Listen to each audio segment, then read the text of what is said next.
Hi అండి, welcome to rapid info Telugu channel. కేవలం ₹1 పేదల యొక్క ఇళ్ల నిర్మాణ అనుమతులు అనేది ఇవ్వబోతున్నారు. దీని గురించిన వివరాలు అనేది తెలుసుకుందామండి. ఎవరైనా మా ఛానల్ని ఫస్ట్ టైం చూస్తున్నట్లయితే ప్లీజ్ సబ్స్క్రైబ్ చేసుకుని లైక్ చేయండి. 50 చదరపు గజాల్లోపు నిర్మాణాలు ఏవైతే ఉంటాయో వాటికి గాను కేవలం ₹1 అయితే మాత్రమే తీసుకుని అనుమతి అనేది ఇవ్వనున్నారండి.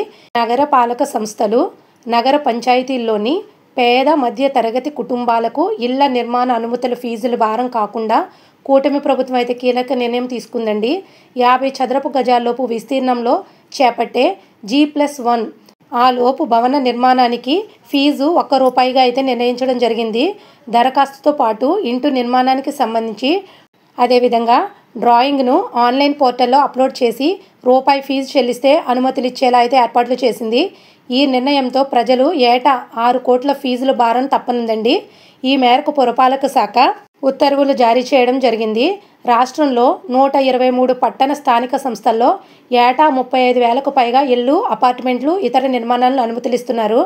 వీటిపై ఫీజు కింద 1,500 కోట్ల వరకు ఆదాయం వస్తుందండి. మొత్తం అనుమతుల్లో పేద మధ్యతరగతి కుటుంబాలు 50 చదరపు గజాల్లోపు విస్తీర్ణంలో నిర్మించుకుంటున్న ఇళ్ళు 25 నుంచి 30% వరకు అయితే ఉంటున్నాయి. 2 అంతస్తుల్లో వీరు నిర్మించుకుంటున్న ఇళ్లకు ఫీజు కింద ₹3,000 నుంచి ₹4,000 వరకు అయితే చెల్లిస్తున్నారు.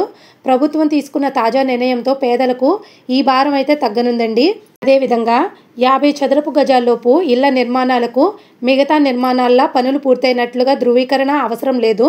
ఆక్యుపెన్సీ సర్టిఫికేటు, పట్టణ ప్రణాళిక విభాగం తీసుకోవాల్సిన పని కూడా లేకుండా ఇందుకు సంబంధించిన నిబంధనలు ప్రభుత్వం సవరించింది. ఇళ్ల నిర్మాణానికి ఫీజు వర్తిస్తుంది. అదే స్థలంలో దుకాణాలు వంటివి నిర్మిస్తే వాటికి యథాప్రకారం ఫీజు అనేది చెల్లించాల్సి ఉంటుందండి. 60 చదరపు గజాల విస్తీర్ణ స్థలం ఉండి దాన్ని 50 చదరపు గజాలకు కుదించి చేపట్టే ఇళ్ల నిర్మాణాలకైతే ఈ ఫీజు అనేది అయితే వర్తించదు. వారు యథాతథంగా అమౌంట్ అనేది కట్టాల్సి ఉంటుందండి. ప్రభుత్వం వివాదాస్పద స్థలాల్లో ఇళ్ల నిర్మాణాలకు అనుమతులు తీసుకున్నట్లు తనిఖీల్లో వెల్లడైతే వాటిని రద్దు చేయడంతో పాటు చట్ట ప్రకారం చర్యలు కూడా తీసుకోనున్నారు.